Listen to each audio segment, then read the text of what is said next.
Morning. It's great to have you in the shop. We're going to start a new project today. We're going to build a ukulele for the Great Guitar Buildoff.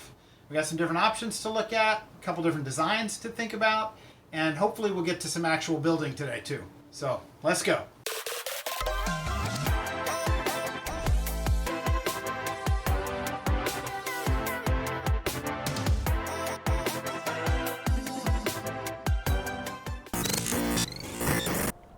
All right, let's talk a little bit about design. Now in a minute, I'm going to take you inside and I'm going to push you into my computer and we'll roam around in a couple of the design files I have going and show you what my plan is. But first I want to show you what sort of inspired that plan, and then when we look at those plans, we'll come back out and we'll talk about what we might want to make that plan out of. So let's start with this guy. This is the current model that I build. It's double cutaway, solid body, single coil pickup. And it is a great little instrument. It's a lot of fun to play, sounds great, gives you sort of a hard rock ukulele sound. And then for this build, I want to take a little bit different approach that's inspired by another ukulele that I built recently. That was the Grover Beach ukulele. And now this isn't it. This is the prototype I built during that other project, but this is the body shape that has inspired this new electric build. Now, let's go take a look in the computer at what kind of that design looks like and what I'm thinking, and then we'll come back out here and look at wood and try to decide what we're going to make this thing out of. Normally when I do a new instrument design, I'll start out either in Sketchbook on my tablet or just pencil and paper. And I'll start with a couple of reference shapes and just do some drawings and start to, feel things out for what I want it to look like. Now, in this case, I'm starting with an existing design, which was the Grover Beach ukulele that I built, whenever it was, last year, on a custom commission. And these are the final designs for that Grover Beach, which I did in Inkscape. So I do a final design in Inkscape and use that to make templates. And so you can see on this one, you can see the body shape that we're working with. And the initial design that I did had this offset sort of 3-in-1 headstock shape. The client wanted a more traditional 2x2 shape, so that's what we went with for the client. But I'm going to resurrect that 3x1 shape for the electric uke. One of the interesting things about the Grover Beach was this really cool bracing pattern where I had to cross brace that didn't touch each other on the soundboard. But of course that's not relevant for the electric. It won't have bracing like that inside of it. So let's look at the design for the electric. So same basic body shape, resurrected the 3-in-1 headstock. So you can kind of see what I'm going to try to do here is solid body in that Grover Beach shape with cavity routed out, leaving some solid wood for pickups and bridge, maybe. We'll talk about that in a minute. And then an F-hole, I mean, it won't be an F-hole, but we'll talk about the shape in a minute, cut out on the top to give it that semi-hollow look. And so you can see here, this is the body and the top. The body will have this route out as well as a pocket for a bolt-on neck. And then the top with that F-hole cut out is meant to evoke sort of the shape of a wave going with that beach vibe.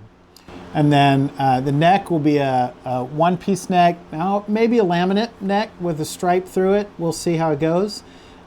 This will be the end that goes in the pocket for a bolt-on. I'll have to do like a triangle bolt pattern for the bolt-on there, but I think we should be able to make that look super cool. And then, yeah, we should be good to go. Now the other possibility, and I haven't really decided where I'm going to land on this yet, is instead of doing magnetic pickups and steel strings, which gives it a really, just a short scale kind of electric guitar sound, is to see if I can keep the more traditional ukulele sound by building the semi-hollow, putting a thin top on top of it, some transducer, piezo pickups on the inside, and nylon strings, and try to see if we can make a semi-hollow electric ukulele with nylon strings that still gets a real traditional ukulele sound.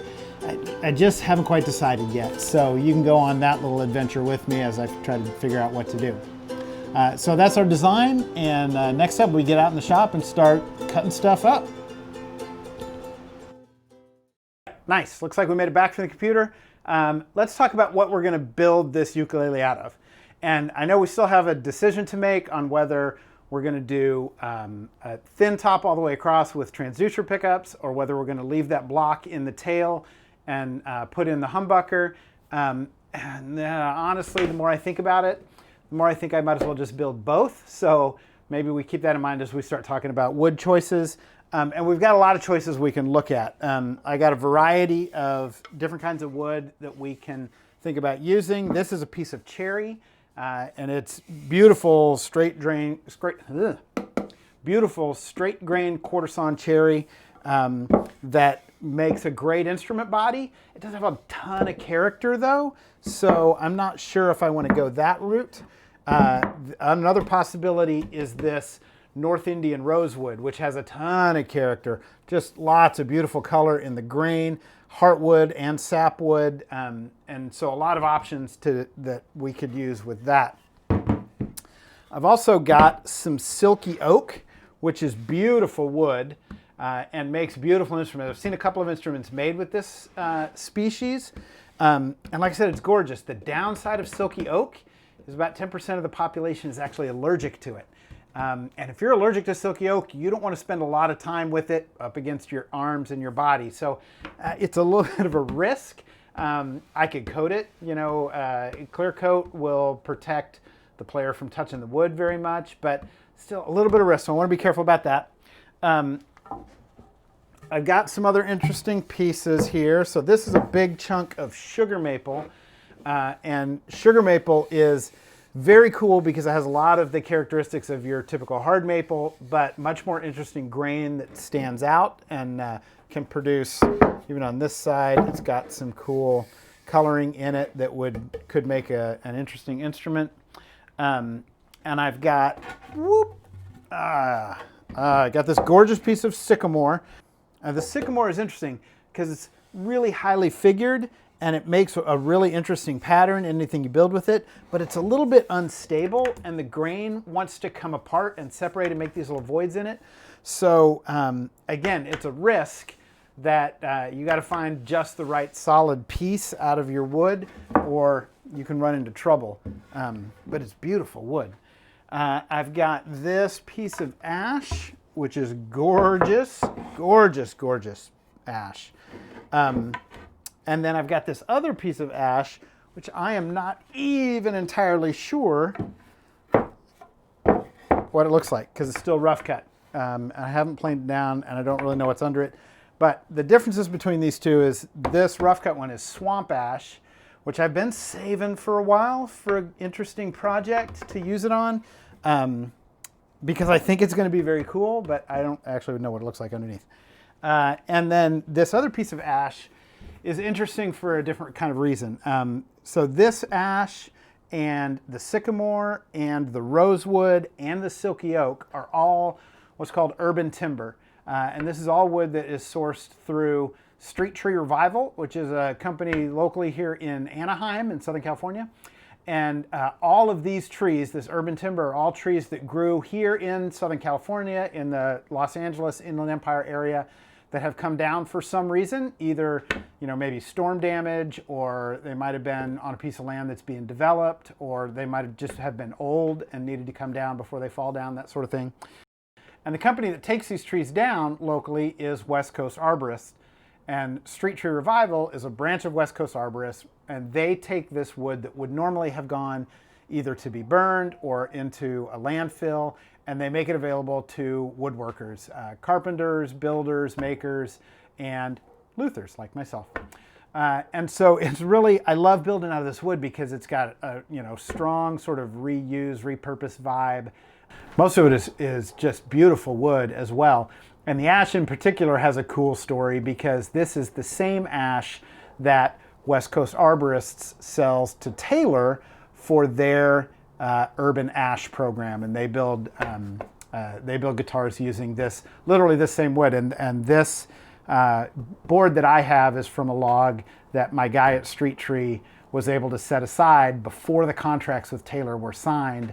And so very little of this super nice urban ash is still available to us as local woodworkers, because Taylor picks up the vast majority of it and uses it to make really cool guitars out of, right?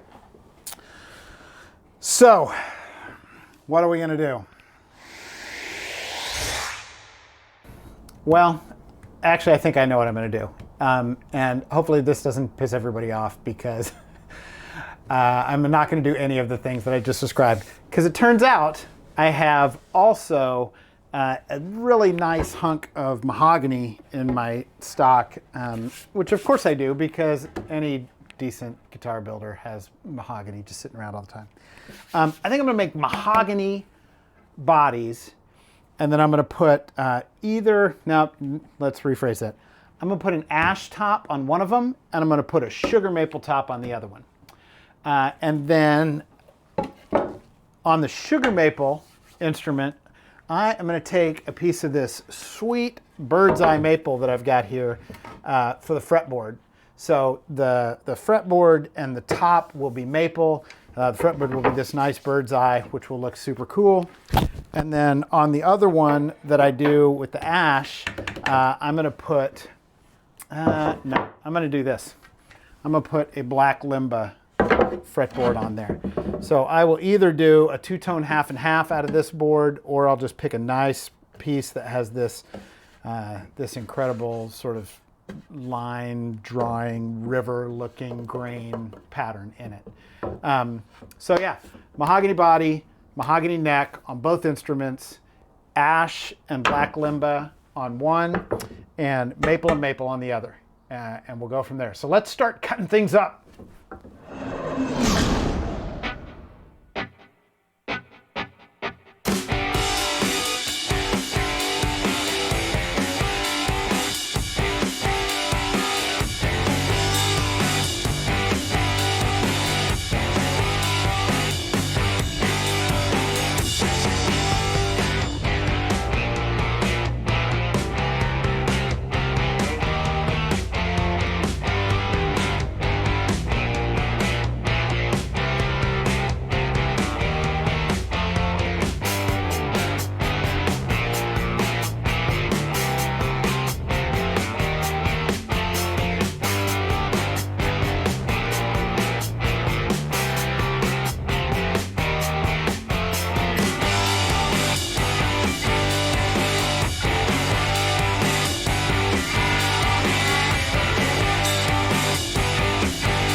So we've got our two body blanks cut out and rough cut to shape. Those were easy.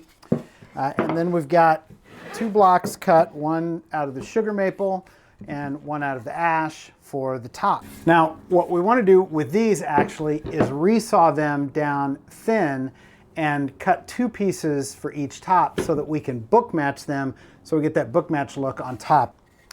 The single piece look for the body, the lower part of the body, is fine, but on the top we definitely want a book match down that center seam. So our next step then is to resaw the ash and the sugar maple down to rough thickness, get them in the drum sander to final thickness, and then glue up the book matches, and that should finish us up for today. So let's go to the table saw. Let's don't go to the table saw. Let's go to the bandsaw and resaw these down to rough thickness.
Okay, so we got our tops cut to squares anyway. We've got them sanded to a little bit over their final thickness. We've got the edges squared up so that they're smooth and flat, so they will mate together perfectly. And now we're going to glue them together. And I got all the supplies I believe that I need right here. I'm going to start with a little wax paper that I'm going to put down on the table on the bench so that when my glue squirts out from the joint that it doesn't glue itself down to the workbench. And I've got my two pieces here. And what I'm going to do, I'm going to use the tape clamp method. Turn these around, not that that makes any difference actually. And I'm going to take these, I'm going to put a few pieces of tape across here. Actually, I need a little scrap of wood. I'll lift this one up at an angle. So I got this one up at a little bit of an angle. And I'm going to put some tape across. I'm going to stretch this tape nice and tight so that it's holding those two together. I'm going to put 3 or 4 pieces of tape down the length of this. All right. Stretch that nice and tight. Now this tape is a little bit stretchy, so it's holding those edges together. Plenty of clamping force for gluing together these edges. Now, take these two, fold it over so I've got this edge, and I've got a nice flat surface to put my glue on. Run some glue down this edge. Spread it a little bit with my brush so that it's nice and even. Oh, move that out of your way so you can see what I'm doing. So I got a nice even spread of glue. Definitely more glue than I need, but that's all right. And then I'm going to open this back up if I can. I can do it without getting glue all over myself. All right, and then I'm going to push it flat. Push that joint down. Now what I've got is those pieces of tape are pulling that joint together nice and tight. I flatten it out, just scraping the extra glue off here so I don't have too much to scrape off later. Now that is probably enough to hold that joint all by itself, but just for a little extra assuredness, put a little bit more tape on this side. The other thing is this helps even out the tension on either side of the piece of wood, which doesn't necessarily make a difference in a joint that's thin, but what it will do is help that keep this piece of wood from wanting to fold back up because it's got tension on both sides. I'm going to take that, I will set it aside over here, and we'll do the other one.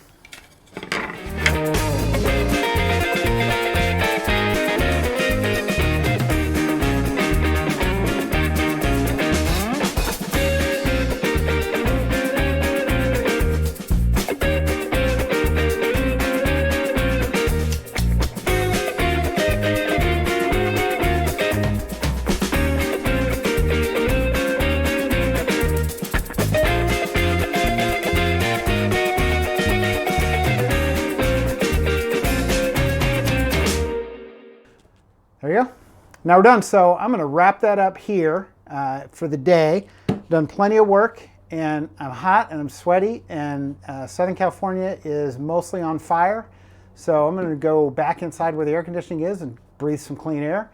And I suggest you do the same. Stay safe, stay healthy, do what you love. See you next time. Woo! I'm going to leave that in.